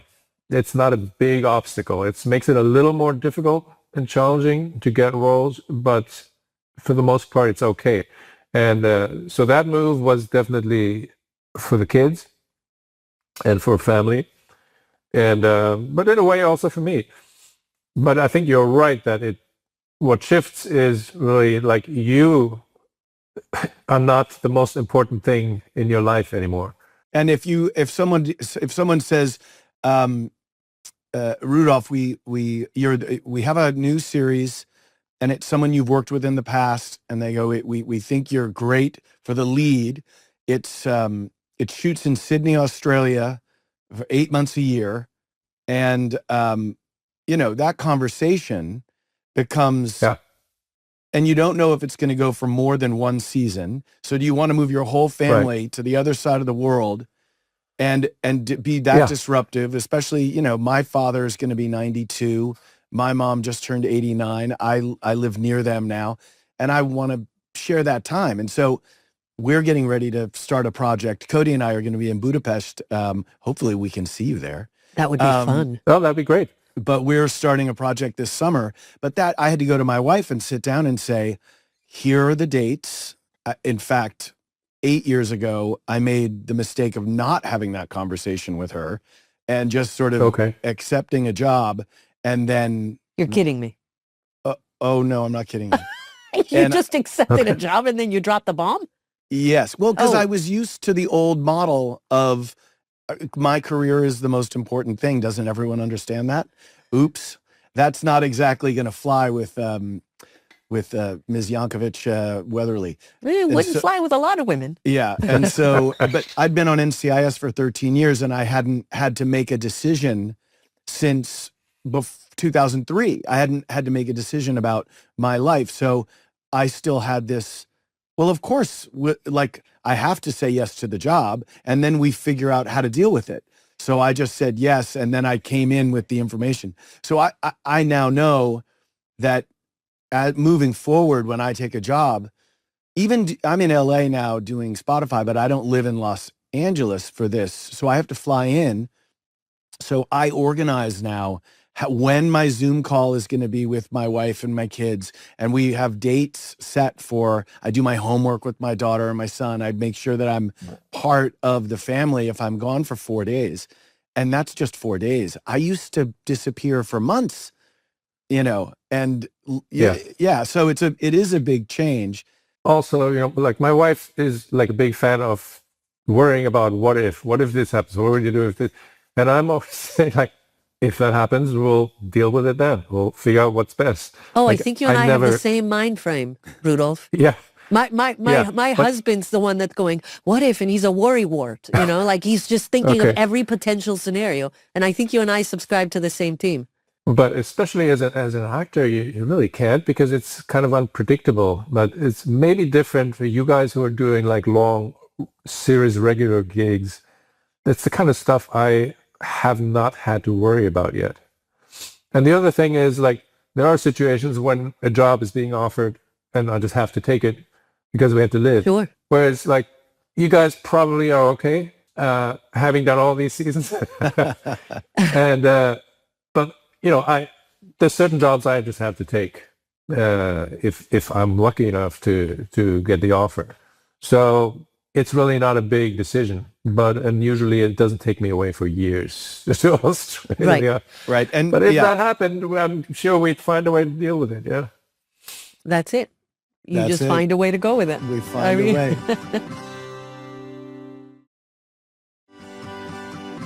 I think that the pandemic it's interesting that you made this move before it happened. And so it was a kind of, a synchronicity of timing being so important in life. And I noticed, I was in the middle of doing this show called Bull in New York City. And when COVID-19 happened, it actually gave me this pause where I was able to evaluate a lot of things. And it was in that moment that I realized I needed to stop working for a while. So when we came back to work in September, October of 2020, we had moved out of the city. And I told everyone in my world professionally that I was going to, the minute I was done with my contract, I was going to pause and take maybe a couple of years and not work at all. And everyone thought I was kidding because I've been such a workaholic my whole life.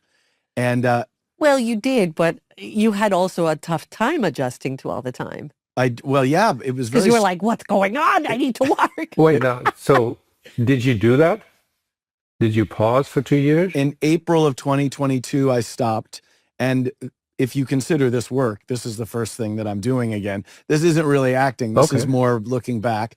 But when we get in front of cameras in July, that will be, 2.5 years between being, making something. And in that time, I discovered that I had a lot of mixed up ideas in my head. Well, I had these kind of workarounds for how to survive. So I had this kind of like, I can endure anything philosophy. It doesn't matter. I don't care if I'm unhappy, I can endure. Because you learn on set, you just have to, if you're tired or you're sick or you're miserable or you're sad, you still have to go to work. And that work ethic can get you through certain things, but it also warps you a little bit into thinking you have to deal with everything like that. And so that's been my journey over the last little bit, is to have this sort of, Which is why I think you were so eager to do this. Because you were so ready to sort of sit down and have a conversation. And just about life and sort of be,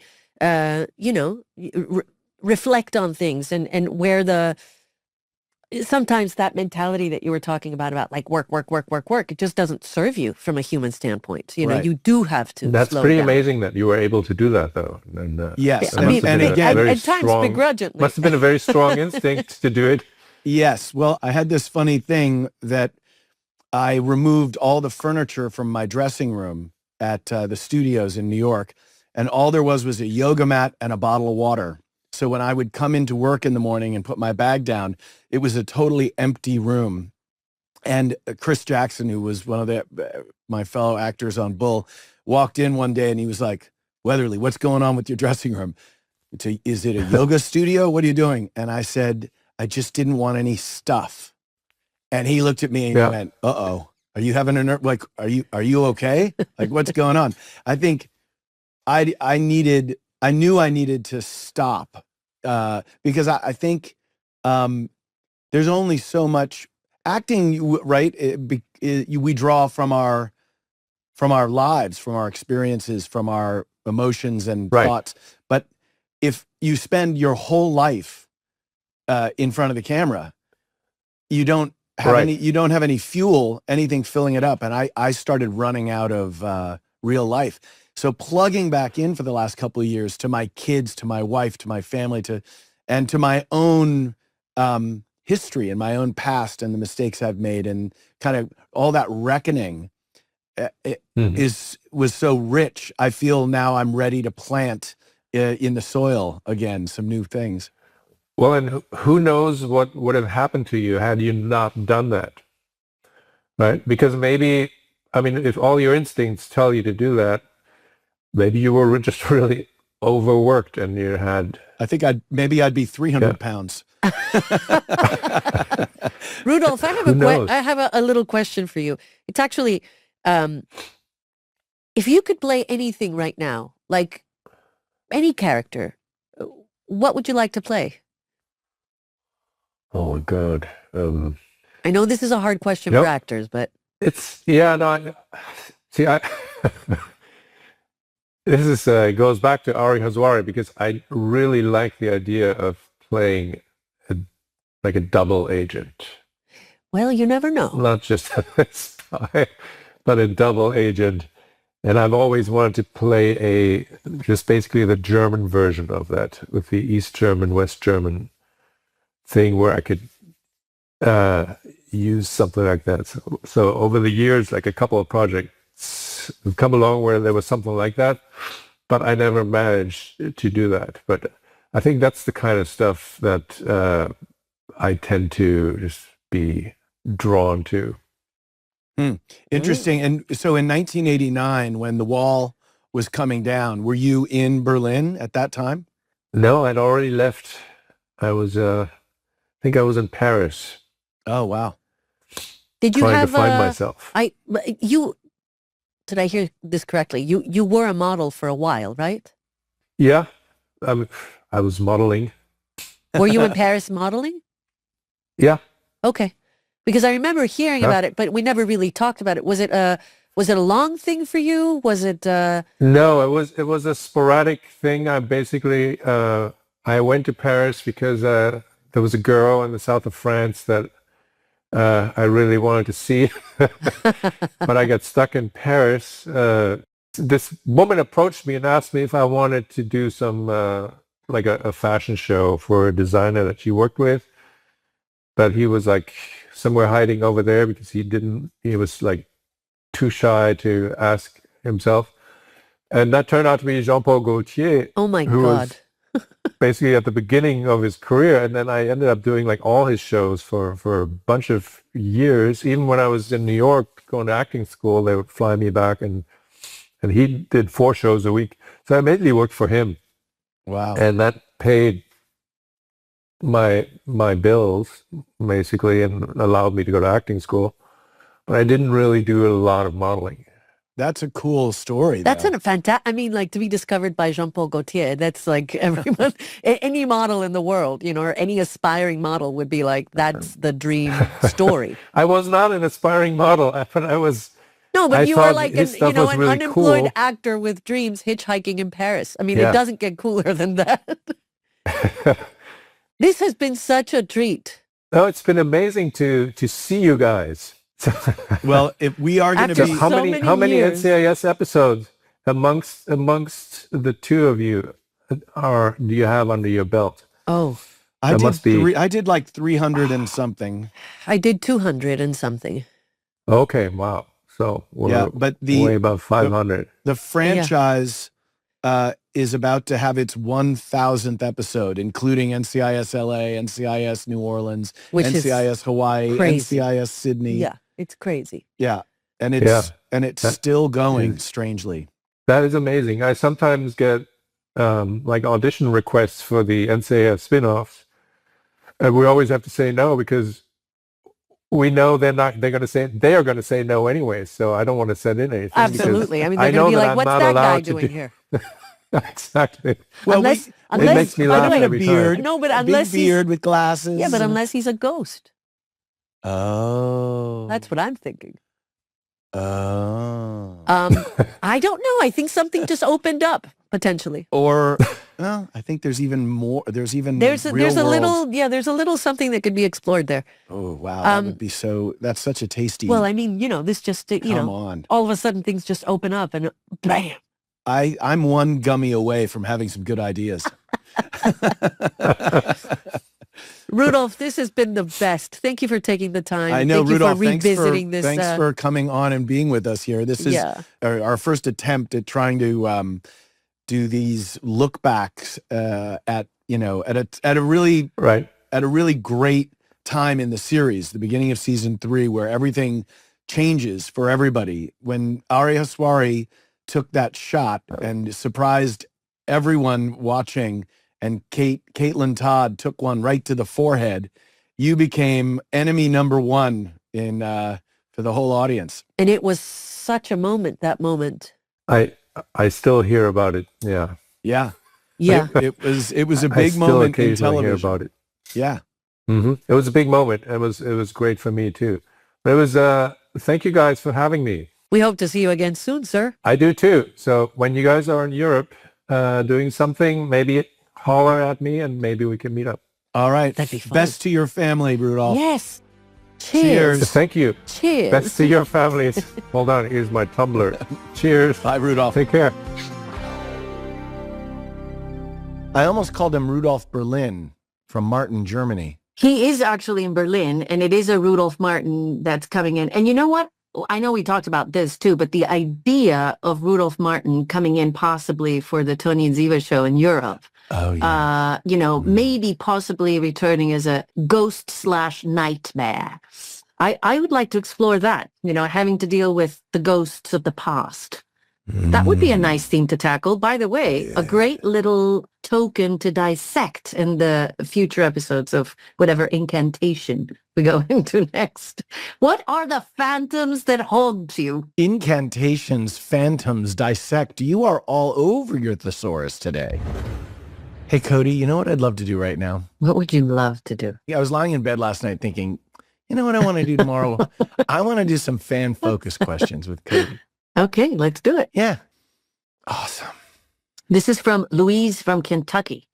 Considering how good of a shooter Ziva is, it never made sense to me why she decided to shoot her brother in the head instead of trying to disarm him to stop him by shooting him elsewhere, like in the hand. What's your opinion on that, Cody?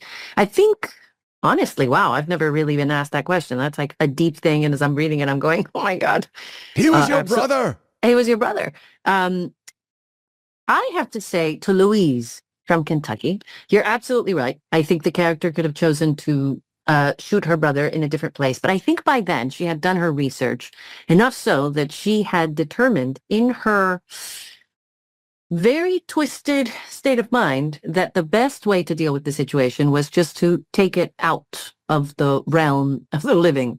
And that's all I can say. Because I think if there was anything else that was done, and if that man, who was obviously not quite all there, mentally speaking, had been left to live, I think maybe horrible things would have happened. I think maybe that's how you justify that. What do you think? I agree with you. Do you agree with me with everything that comes out? What happens today? I just agree with you. You're starting to sound slightly like my husband. I go, what do you think about that? He goes, what? I agree with you. Now, Ben in Ohio says, Kate getting killed still haunts me, but that one aside, what NCIS plot points were the saddest/hardest for both of you? Oh, God. Yeah, I think I was very sad when Dorney blew up. I was very sad when Paula Cassidy blew up. People blow up on this show. Yeah, I mean, there was a lot of death on this show. If you're not careful, you'll just blow up. Well, I guess, it wasn't a very safe place. What about Lisa Lepura? She got shot on a bus. And, oh, wow, that would be a great person to have on this show. She was a terrific guest actor.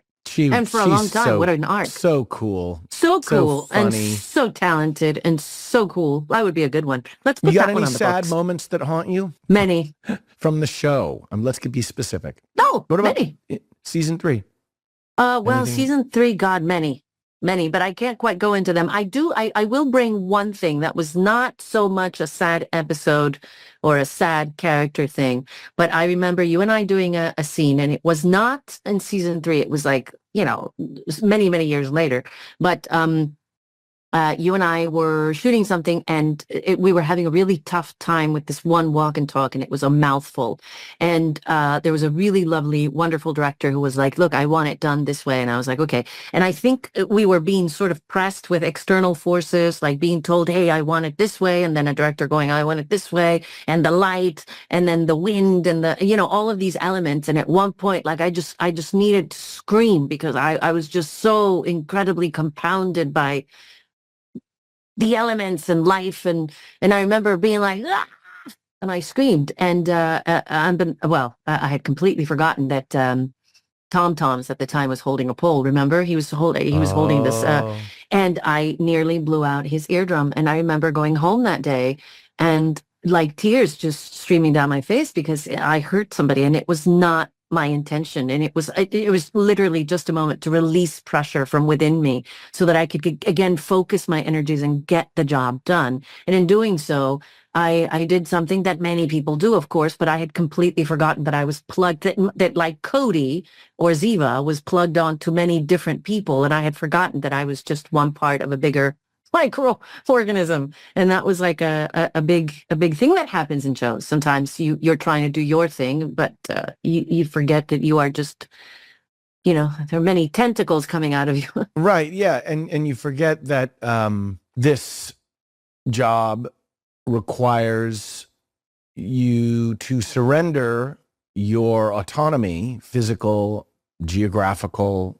When you're on a set, people are just walking up and untucking your shirt from your pants and reaching up into your shirt to remove something or put a microphone between your nipples or like whatever they're doing. Like people are, and they're all doing their job and they're just being helpful and doing exactly what they're doing.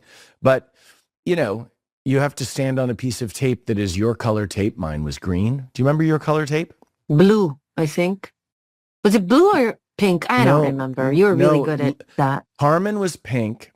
McGee was blue. I think you were red. I was red. Fiery red. You were red. But I was green on Dark Angel, NCIS, and Bull. What does that say about you? But what happens is sometimes if I'm walking down the street and there's a piece of green tape, I just go stand on it. Because I have no... You're such a nerd. I'm such a slave to the system. I had no idea. Such a slave to the system. In fact, you are so not a slave to the system, and I have many examples. Okay, the last question here. Lisa from California, question for Cody. Whose Hebrew was better, yours or Rudolph's? I've never actually heard Rudolph speak Hebrew, and I don't speak Hebrew. I can learn things phonetically, but it's not a language that I actually know. Do you say challah bread? Well, challah. I mean, in challah. And I go, challah, challah. Oh, my God. My humps.